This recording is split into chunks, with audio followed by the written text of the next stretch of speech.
साक्षात् परब्रह्म तस्मै श्री गुरुवे नमः। तस्मै श्री गुरुवे नमः। तो जैसा कि आप सभी लोग जानते हैं कि हम अध्यात्म क्या था, क्या हो गया और क्या होना चाहिए, इस किताब का हम स्वाध्याय कर रहे हैं। और देखते ही देखते हम किताब के अंत तक भी पहुंच गए हैं। तो शायद एक दो दिनों में तीन चार दिनों में तो ये किताब हमारी पूर्ण हो जाएगी और इस उसके बाद हम अपनी नई सीरीज को स्टार्ट करेंगे।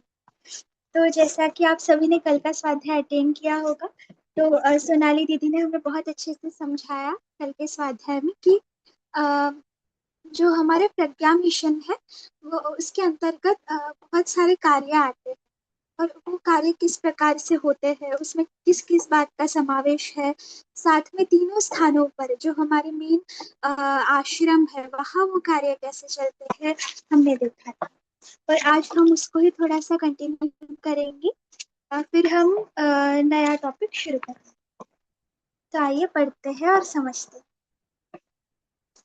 दीदी पेज नंबर 59।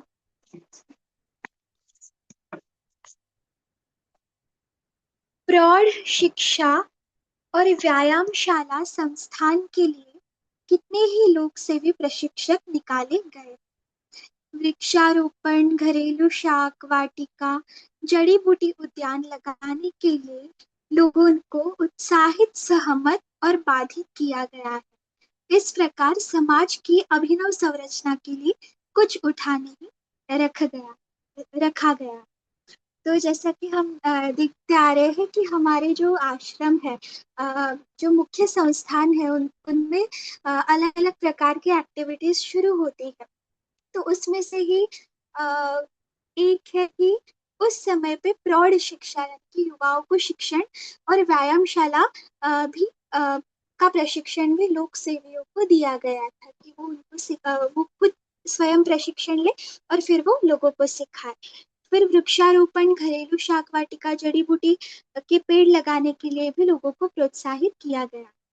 तो ये हर पे एक कोशिश की गई थी कि लोगों को भारतीय संस्कृति से जोड़ना, लोगों को पर्यावरण से जोड़। आज से 6 वर्ष पूर्व हीरक जयंती पर शांति कुंज से 2 नए कार्य आरंभ किए। अभी उस समय की बात है जिस समय ये पुस्तक लिखी गई। तो उसके 6 वर्ष पूर्व ही हमारे जो प्रज्ञा मिशन को 60 वर्ष पूर्ण हो गए थे। तो जब 60 वर्ष जनरली पूर्ण होते हैं तो ऐसा कहते हैं कि हीरक जयंती, वो जैसे गोल्डन सिल्वर जुबली वैसे डायमंड जुबली की तरह उसे अ, संबोधित किया जाता है। तो उस वक्त कुछ 2 नए कार्य आरंभ किए थे। तो इसमें से जो पहला कार्य है वो प्रज्ञा प्रशिक्षण खुले विश्वविद्यालय योजना स्तर का। इसमें 1 वर्षीय पाठ्यक्रम है। जीवन निर्माण, परिवार निर्माण और समाज निर्माण का सुनियोजित पाठ्यक्रम। अब पहला कौन सा कार्य था कि एक ऐसे कोर्स टाइप डिजाइन किया था जो 1 वर्ष का था और उसमें जो सिलेबस था वो किस पे आधारित था कि उसमें जीवन निर्माण, परिवार निर्माण और समाज निर्माण, इस प्रकार का उसमें पाठ्यक्रम। साथ ही सुगम संगीत का अभ्यास, भाषण कला का अनुभव कराने की भी शिक्षा सम्मिलित रहे। तो उसमें ये भी ऐड किया गया था गीत सिखाना, संगीत का ज्ञान तथा मूल भाषण कला की किस प्रकार से हम भाषण दे सके, हम बोल सके लोगों के सामने, वो कला भी वहां पर सिखाई जाती थी। उद्देश्य यह है कि स्थानीय स्तर पर चरित्र निष्ठा और समाज सेवियों की बहुलता हर साल बढ़ती रहे। तो इस कोर्स के डिजाइन करने के पीछे का एक उद्देश्य यही था कि लोगों का चरित्र अच्छा हो, लोग चरित्रवान बने। साथ ही लोगों के मन में लोक सेवा जागृत हो, लोक सेवा करने की जो शक्ति है वो जागृत हो। लोग चाहे कि हमें भी समाज के प्रति अपना जो थोड़ा सा कंट्रीब्यूशन है वो देना चाहिए। दूसरा कार्य था वीडियो फिल्मों के माध्यम से रचनात्मक सुधारात्मक कार्यक्रमों का स्वरूप और सप्त परिणाम जन जन को सुझाना। अब कार्यक्रम तो बहुत से चलते थे, पर वही होता है कि उसका प्रचार करना बहुत आवश्यक है। जब तक हम लोगों को बताते नहीं है कि हमारे यहाँ ये चलता है, तब तक लोगों को पता नहीं होता और फिर वो तब तक जुड़ते भी नहीं है, भाग भी नहीं है। तो सबसे बड़ा जो उस वक्त कह सकते थे कि पॉइंट था कि प्रचार करना है, तो उसके लिए वीडियो फिल्म्स का उपयोग किया गया। अब वीडियो फिल्म्स के लिए आश्रम की 30 जीप गाड़ियां निरंतर देश में भ्रमण करती रही। 2 वीडियो रथ भी कार्य क्षेत्र में सक्रिय किए गए। सभी भाषाई क्षेत्रों के लिए यह योजना तैयार की गई और उसका प्रकाश विस्तार विशेष रूप से अशिक्षित ग्रामवासियों तक पहुंचाया जा रहा। अब जैसे हम वीडियोस देखते हैं तो हम जल्दी अट्रैक्ट होते हैं और जल्दी समझ पाते हैं चीजों को, तो वैसे ही हर भाषा, मतलब किसी को तकलीफ नहीं जानी चाहिए, किसी को समझने में दिक्कत ना हो, इसलिए हर भाषा में वीडियो फिल्म्स बनाई गई। और जो स्पेशली लोग गांव में रहते हैं तो उनके लिए जैसी भाषा उपयोगी हो, उस भाषा में वीडियो फिल्म्स बनाकर रथों के माध्यम से या जीप के माध्यम से भ्रमण करवाए। प्रवासी भारतीयों से अब तक कोई वैसी योजना कार्यान्वित नहीं हुई थी जैसे कि अमेरिका, यूरोप में ईसाई मिशनरी अपनी विचारधारा को पिछड़े क्षेत्रों में पहुंचाने का प्रयत्न करते। अब ये तो हो गया हमारे देश के अंतर्गत, पर जो प्रवासी भारतीय यानी कि जो विदेश में रहते हैं, ऐसे इंडियंस जो विदेश में है, उनके लिए तब तक कुछ ऐसा नियोजित नहीं किया गया था। जैसे कि जो ईसाई मिशनरी है उन्होंने बहुत अपना प्रचार प्रसार कर लिया था, पर हमारा इतना हो नहीं पाया था। तो उसके लिए भारत के साधुओं, धर्म प्रचारकों में से अधिकतर किसी बहाने चंदा इकट्ठा करते अथवा योग के नाम पर लोगों को बहकाते और लूट भर रहे हैं। तो तब क्या होता था जनरली कि विदेश में अगर कोई भी साधु संत जाते थे या कोई धर्म प्रचारक जाते थे, तो उनका मेन एम यही होता था कि एक तो चंदा इकट्ठा करो, या तो फिर योग का कोई प्रशिक्षण रखो और उसके नाम से लोगों को लूटो। इस प्रवाह से सर्वथा हटकर प्रज्ञा मिशन ने प्रवासी भारतीयों में ऐसी प्रेरणा भरने के लिए प्रयास किया है जिसके अंतर्गत वे अपनी सांस्कृतिक परंपरा को, देव भाषा को विस्मरण न कर बैठे। प्रायः 74 देशों में ऐसे प्रचार केंद्रों की स्थापना की।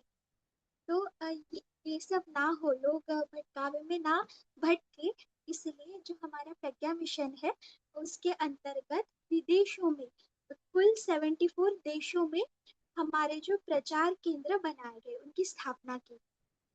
और साथ ही वहाँ पे लोगों को संगठित किया गया, अपने प्रज्ञा मिशन की जानकारी दी गई, गायत्री परिवार और क्या क्या काम कर रहा है और उसमें वो लोग कैसे सहभागी हो सके, उनको तब गाइड किया गया।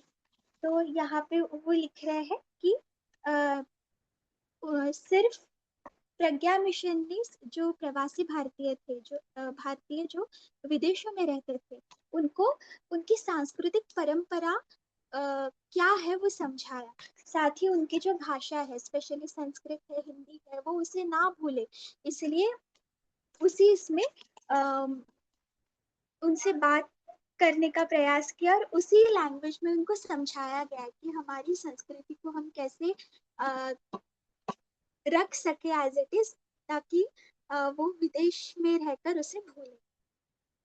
तो ये जो योजना है, इसके लिए संगठित होने तथा योजनाबद्ध रूप से रचनात्मक कार्यों की स्थापना के लिए उनको कहा गया, उनको इकट्ठा किया और उनको मिशन का कार्य समझा।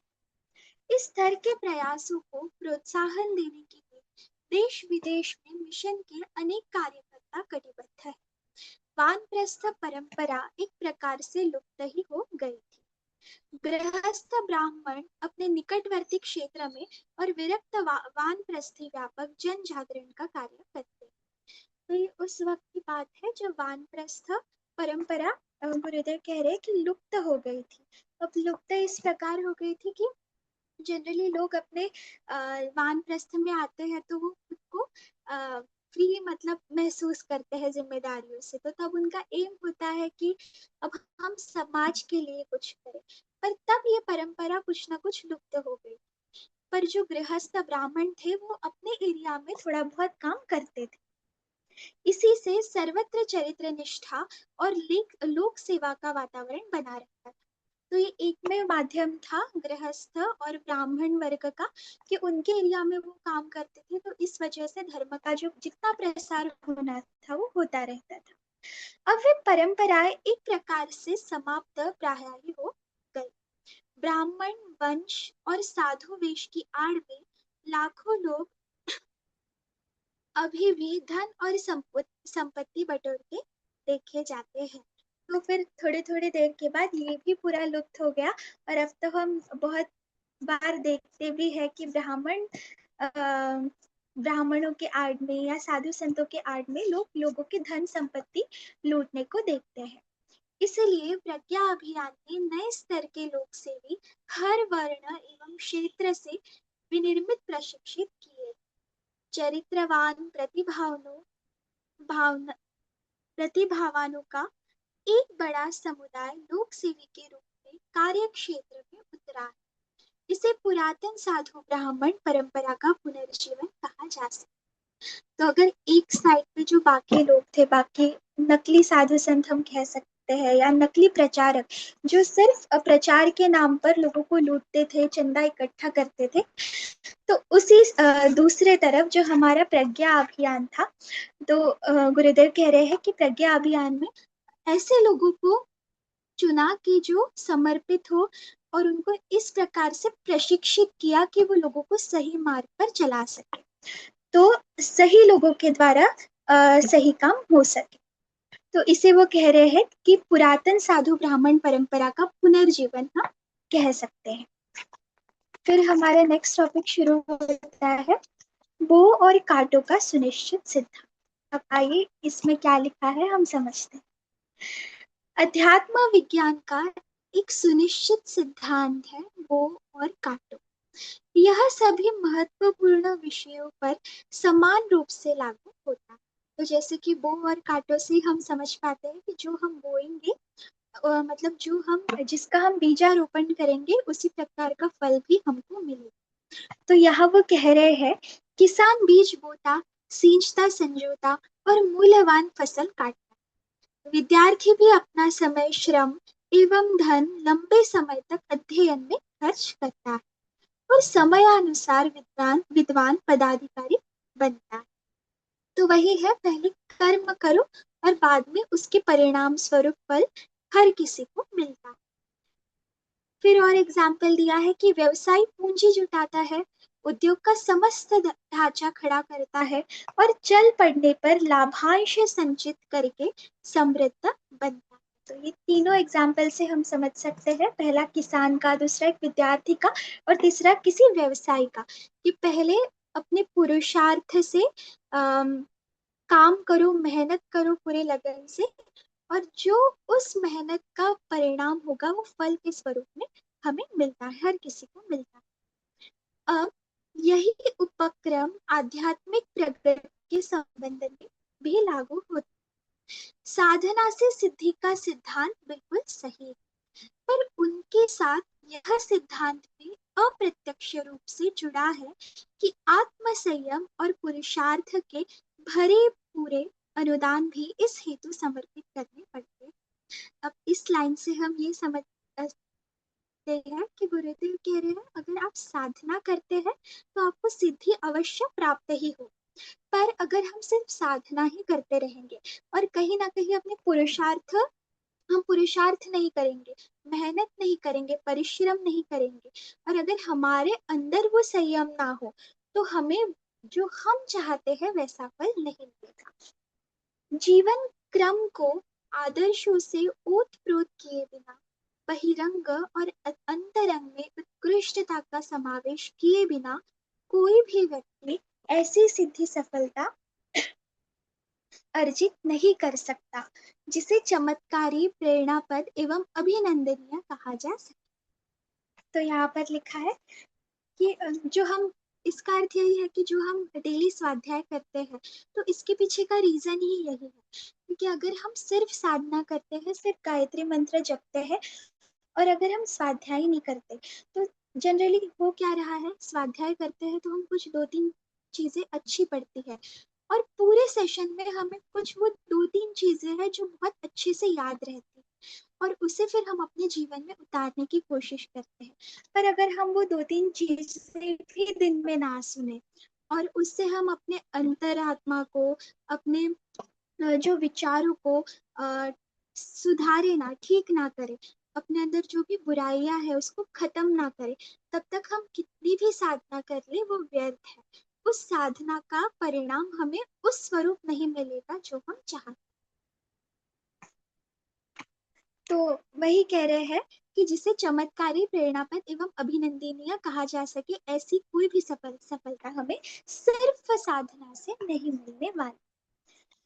उसके लिए पुरुषार्थ जरूरी है, आत्म संयम जरूरी है, और स्वाध्याय जरूरी है। परम पूज्य गुरुदेव ने इस तथ्य को आरंभ में ही हृदयंगम कर लिया था, और उसके लिए योजनाबद्ध रूप से क्रमिक विकास करते रहने की तैयारी। तो गुरुदेव की बात करते हैं। गुरुदेव ने तो 15 वर्ष की आयु में ही साधना शुरू कर दी थी, और खुद के आत्मा परिष्कार की जो तैयारी थी वो भी शुरू कर दी। दूसरे लोग इस संदर्भ में कोई ठोस प्रयास करने से कतराते हैं, और सस्ती टंट घंट के सहारे वैतरणी पार करते हुए स्वर्ग लोक जैसा आनंद इसी जीवन में प्राप्त करना चाहते हैं, बिना आधार के दीवा स्वप्न देखते रहते। तो एक तरफ गुरुदेव है, और एक तरफ जो दूसरे लोग हैं, तो हमेशा दीवा स्वप्न में खोए हुए रहते हैं, अपनी एक इमेजिनरी दुनिया में खोए हुए रहते हैं, बिना कर्म किए, बिना पुरुषार्थ किए, बिना परिश्रम किए वो इमेजिन करने लगते हैं कि हमें ये सब कुछ मिल गया। तो गुरुदेव कह रहे हैं, अगर ऐसे स्वर्ग की अपेक्षा करना भी गलत है, अगर हम पुरुषार्थ नहीं कर रहे, सिर्फ सपना ही देख रहे हैं। सुदृढ़ आधार अपनाए बिना कोई उच्च स्तरीय सफलता कैसे मिले। अब सुदृढ़ आधार का अर्थ है कि जब तक हम अपने जीवन में अनुशासन नहीं लाते हैं, जब हम अपने लाइफ की कोई किसी चीज पर नींव स्थापित नहीं करते, कि हाँ खुद पर अनुशासन लगाकर कल से मैं ये करूंगी, मेरे अंदर की बुराइयों को मैं ऐसे ऐसे मिटाऊंगी, उसके लिए मैं नियमित स्वाध्याय करूंगी।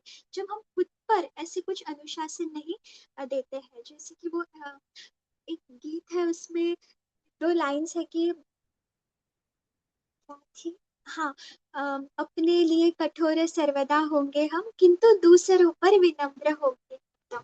तो गुरुदेव यही कहते हैं, खुद की कसौटी हमेशा कसते जाओ, पर दूसरों के साथ हमें हमेशा विनम्र रहना है, पर खुद को उतना ही अनुशासन में रहना रखना है। अगर हम खुद को उतना ही अनुशासन डिसिप्लिन में रखते हैं, तो हमें असफलता छू भी नहीं सकती, और हमें सफलता अवश्य प्राप्त होगी। यही कारण है कि अधिकांश लोग अपनी असफलता का रोना रोते रहते हैं, और या तो निराश हो बैठते हैं, या फिर नक्ता संप्रदाय की तरह ढोंग रचकर झूठ मूठ की सिद्धाई बघाड़ने लगते हैं। तो ये कुछ ऐसे लोगों की बात यहाँ की जा रही है कि जो पुरुषार्थ पर कोई भी भरोसा नहीं रखते, बस स्वप्न देखते हैं कि मेरे साथ ऐसा होगा, मैं ये कर लूंगी वो कर लूंगी, पर उसके लिए मेहनत कुछ नहीं करते, और फिर उसका ही रोना रोते रहते हैं। और हमने पिछले कुछ सेशंस में देखा भी है कि वो भाग्य को कोसने लग जाते हैं कि मेरे डेस्टिनी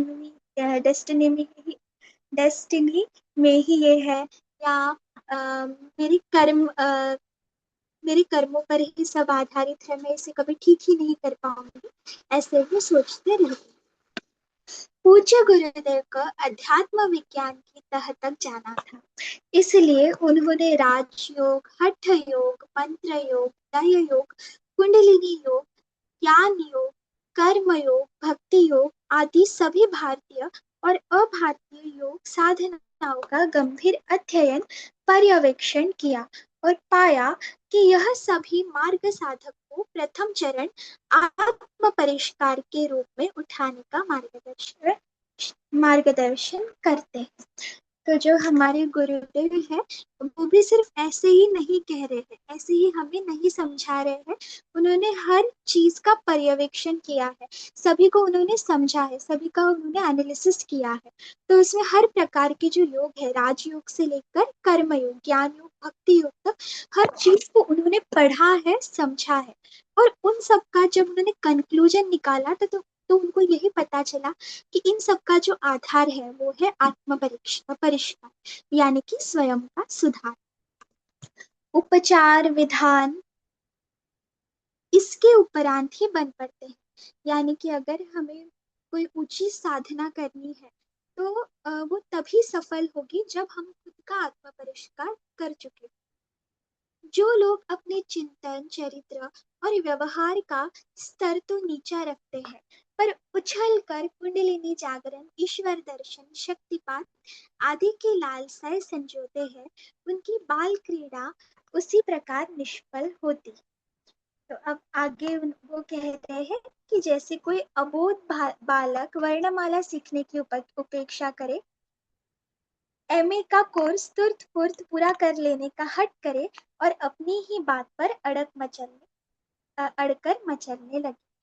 तो इसका कंपैरिजन गुरुदेव करते हैं कि जो लोग पहले स्वयं का परिष्कार नहीं करते, स्वयं के चिंतन पर ध्यान नहीं रखते, चरित्र का ध्यान नहीं करते, और बस डायरेक्ट किसी साधना पर छलांग मार लेते कि कुंडलिनी जागरण करना है या ईश्वर की अनुभूति प्राप्त करनी है, ईश्वर को पाना है। तो गुरुदेव कह रहे हैं ये उसी प्रकार है कि जिस प्रकार एक छोटा सा बालक है, वो बिना एबीसीडी सीखे कह रहा है कि मुझे एमए करना है और अपनी जिद पर अड़े बैठा है। तो ऐसा कैसे पॉसिबल है, बिना एबीसीडी सीखे वो कैसे और कक्षा में पहुंच सकता है? उसके लिए उसको अपनी नींव को स्ट्रॉन्ग करना पड़ेगा, अपना बेस सुधारना पड़ेगा। तो आध्यात्मिक क्षेत्र में अगर हमें अपनी नींव को स्थापित करना है तो सबसे पूर्व हमें आत्म परिष्कार करना बहुत ही आवश्यक है। उसी के उपरांत कोई भी साधना हम कर सकते हैं और उसका फल भी हमें मिलेगा, तभी मिलेगा। इतने पर भी इसकी इच्छानुसार बात नहीं बनी। परम पूज्य गुरुदेव ने अपने मार्गदर्शक का आदेश शिरोधार्य करते हुए यही निश्चय किया कि अपना समूचा संग्रहित साधन बीज रूप से परमार्थ प्रयोजन के लिए बो दिया जाए, ताकि वह 1000 गुना होकर वापस लौट सके। तो जो हमारे गुरुदेव ने किया कि उनकी पूरी शक्ति और उनके पास जितने भी साधन थे, संसाधन थे, उन्होंने उसका एक बीज बोया और अपेक्षा की कि इस बीज के रूप से उनको 1000 गुना परिणाम प्राप्त होगा। मक्का, बाजरा, ज्वार के खेतों में यही होता है। एक बीज अपने पौधे पर 1000 नए दाने उत्पन्न करता है। आम, जामुन आदि वृक्षों में भी यह प्रक्रिया उत्पन्न होती है कि वे एक बीज से पेड़ बनते हैं, पर हर वर्ष में अपने फलों से हजारों नए बीज उत्पन्न करते रहते हैं। सुदामा के तंदुल, शबरी के बेर आरंभिक अनुभव के रूप में भेंट किए गए, किंतु कालांतर में वे असंख्य गुने होकर लौटे और दाताओं को कृतकृत्य बनाकर रहे। तो इसके पीछे की मंशा यही थी कि गुरुदेव ने उनके पास जो भी था उस सब सेवा में लगा दिया और बस अपेक्षा यही की कि उनके जो शिष्य या वो ऐसे लोगों को इकट्ठा कर पाए जिनमें एक समाज सेवा या लोक सेवा करने की भावना हो, जो समर्पित तरीके से लोगों के लिए काम करे, मिशन को संभाले, मिशन का काम समझे और करे।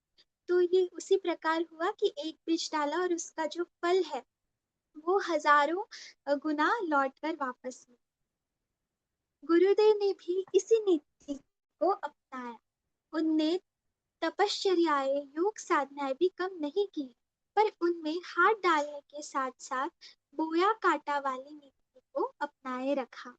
दोनों को अलग करके एक पहिए की गाड़ी चलाने, एक हाथ से ताली बजाने की तरह उन्होंने हवाई कुलाचे भरने की मूर्खता नहीं की। तो यहाँ पे गुरुदेव के बारे में लिखा गया है कि गुरुदेव ने भी इसी नीति को अपनाया है कि बो और काटो।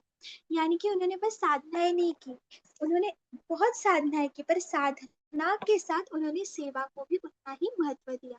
उन्होंने सिर्फ कह सकते हैं साधना करके एक हाथ से ताली नहीं बजाई। उन्होंने दोनों गाड़ी के दोनों पहियों को समान रखा, एक तरफ उनकी साधना चल रही थी और दूसरी तरफ उनकी सेवा चल।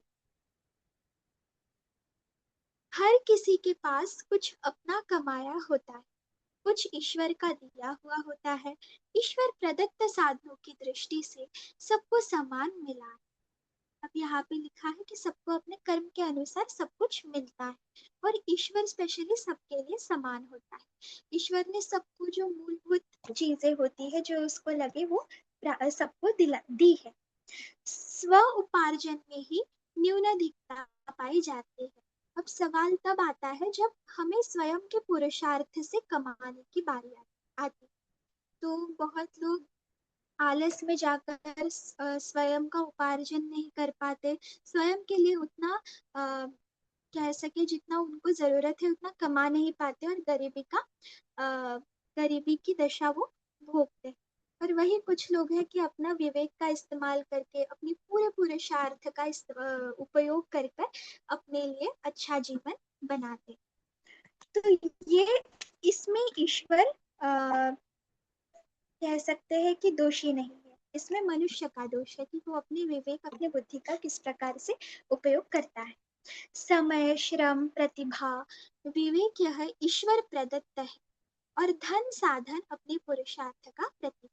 तो यहाँ भी लिखा है कि ईश्वर ने हमें क्या दिया है, 24 घंटे का समय प्रतिदिन, साथ में श्रम करने की शक्ति भी दी है, प्रतिभाएं भी दी है, और हमारे पास विवेक भी दिया है। ये तो हमें ईश्वर से मिला है, ऐसा कह सकते हैं। पर जो धन है और जो पुरुषार्थ करने की जो शक्ति है और धन कमाने का जो साहस है, वो सिर्फ मनुष्य ही अपने बल पर कर सकता है, और उसके ही स्वरूप उसको परिणाम भी मिलता है। इसी समूचे वैभव को विश्व मानव के लिए उसकी सर्वोपरि सेवा विचार परिष्कार के लिए नियोजित किया। साथ ही यह भी ध्यान रखा कि पिछड़े वर्ग को उठाने में, आगे बढ़ने वालों को सहारा देने में तथा पीड़ितों को प्रत्यक्ष सहायता देकर उनके आंसू पोंछने में कुछ उठा न रखा जाए। तो इसी के साथ जो हमारा मिशन है उसमें एक बात मुख्य तौर से समझाई गई कि बस हमें विचारों का परिष्कार करना है। मतलब अगर हम लोगों के माइंड सेट को सुधार सके, लोगों की जो सोचने समझने की जो तरीका है उसको अगर हम सुधार दे, तो व्यक्ति स्वयं का जीवन स्वयं ही सुधार सुधार सके। 1 मिनट बचा दीदी, बस एक पैराग्राफ पढ़ते हम खत्म कर। फिर गुरुदेव वो कहते हैं कि पूज्य गुरुदेव की जो सेवा साधना है वह प्रत्यक्ष है। सहायता प्राप्तों ने आप बीती को अनायास की एक जीभ से 100 कानों को परिचित कराया है, और वह विवरण प्रकरण अब प्रायः सर्वविदित हो गया। तो गुरुदेव की जो सेवा है, साधना है, वो प्रत्यक्ष है, कोई अप्रत्यक्ष नहीं। मतलब लोगों ने देखी है, और जिसके साथ वह हुआ है, जिसकी भी गुरुदेव ने मदद की है, उन्होंने एक दूसरे से वो शेयर किया है, बताया है, और ऐसे करते करते अब वो सर्वविदित हो चुका है, यानी कि गुरुदेव के बारे में मोस्टली सभी जन जानते हैं। यदि ऐसी सेवा साधना से त्याग परमार्थ से विरत रहा गया होता और माला घुमाकर सस्ते मूल में स्वर्ग मुक्ति सिद्धि शांति समृद्धि प्राप्त करने का ठाट रोपा होता, तो उन्हें भी तथाकथित साधकों की तरह नितांत खाली हाथ रहना और उपहासास्पद बनना पड़ता। अगर गुरुदेव भी बाकी लोगों के जैसे सिर्फ माला ही घुमाते रहते और सिर्फ सिर्फ साधना में ध्यान देते, कर्म पर भरोसा नहीं रखते, सेवा नहीं करते, तो एट लास्ट वो भी खाली हाथ ही रह जाए। पर ऐसा नहीं। तब साधना के निजी प्रयासों के अतिरिक्त पुरातन साधु ब्राह्मण की परंपरा अपनाई, और साधना की तरह लोक सेवा में भी तत्परता पूर्वक संलग्न रहे। मतलब उन्होंने जो अपनी व्यक्तिगत उनकी जो निजी साधना थी उसको भी शुरू रखा, और साथ ही साथ उन्होंने लोक सेवा कार्य को भी शुरू किया। वे रात में अपनी नियत साधना से निपट लेते थे और सूर्य निकलने से लेकर सूर्यास्त तक सेवा साधना में लगे। तो देखिए यहाँ भी स्पष्ट रूप से लिखा है कि रात मतलब जल्दी सुबह गुरुदेव उठा करते थे और तब अपनी साधना को वो पूर्ण करते थे। और जैसे ही सूर्य भगवान निकलते थे उसके बाद उनका पूरा जो समय था वो बस लोक सेवा के लिए था, लोगों के लिए था, साथ ही किताबें लिखने में था, मतलब उन्होंने अपना समय दिया था। यही क्रम आरंभ से लेकर विगत वर्ष महाप्रयाण तक चलता रहा। लेखनी वाणी द्वारा लेखन एवं कथन के अतिरिक्त प्रत्यक्ष अनुदान की नीति भी उन्होंने अपनाई और उसके प्रत्यक्ष परिणाम नगद धर्म की तरह हाथों हाथ देखे। तो यहाँ लिखा है कि महाप्रयाण तक गुरुदेव का ये जो सेम रूटीन है ये चलता रहा, इसमें कोई भी चेंजेस नहीं आई। हमने पिछले बार में भी देखा कि महाप्रयाण के कुछ 5 वर्ष पहले गुरुदेव ने सूक्ष्मीकरण साधना शुरू की थी, तो उनकी साधना कंटिन्यू थी। साथ में लोगों के लिए जो उनका काम था, सेवा थी, वो भी उन्होंने वैसे की वैसे ही रखी थी। और उन्होंने सिर्फ लेखनी पर ही ध्यान नहीं दिया था या वाणी के द्वारा ही लोगों को संबोधित नहीं किया, उन्होंने प्रत्यक्ष लोगों की मदद की। और वही प्रत्यक्ष मदद आज भी लोग भूले नहीं है। बहुत सारे लोग हैं जो आज भी जीवंत है और उदाहरण देते हैं कि गुरुदेव ने उनकी किस प्रकार से मदद की। तो इसी के साथ आज का जो स्वाध्याय है मैं यही समाप्त करती हूँ। से 2 ही मिनट बचे हैं तो हम पहले शांति कर लेते हैं, फिर समय बचता है तो हम डिस्कशन।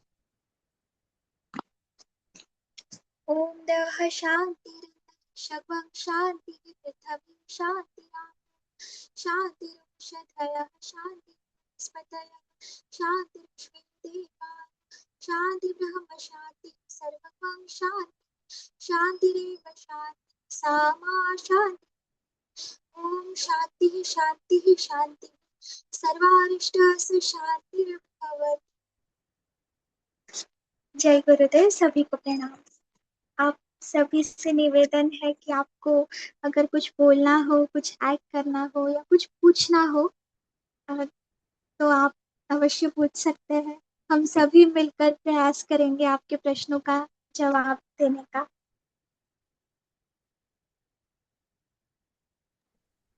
स्वाध्याय अच्छा हुआ, हमेशा की तरह प्रतीक्षा, बहुत अच्छा हुआ। एक महत्वपूर्ण चीज जैसे तुमने कहा ना, 1 या 2 चीज, मुझे भी यही लगता है स्वाध्याय से कम 1 या 2 चीज भी हमको कुछ मिल जाए ना एक दिन के लिए, तभी स्वाध्याय करना हमारे लिए मतलब सफल रहेगा। सो आज के लिए एक चीज मेरे लिए ये थी कि स्वाध्याय के बिना जो साधना है वो अपूर्ण है, और इस बात का बहुत ही अच्छा विवरण आज के स्वाध्याय में हमको मिला। बिल्कुल सही कहा दीदी।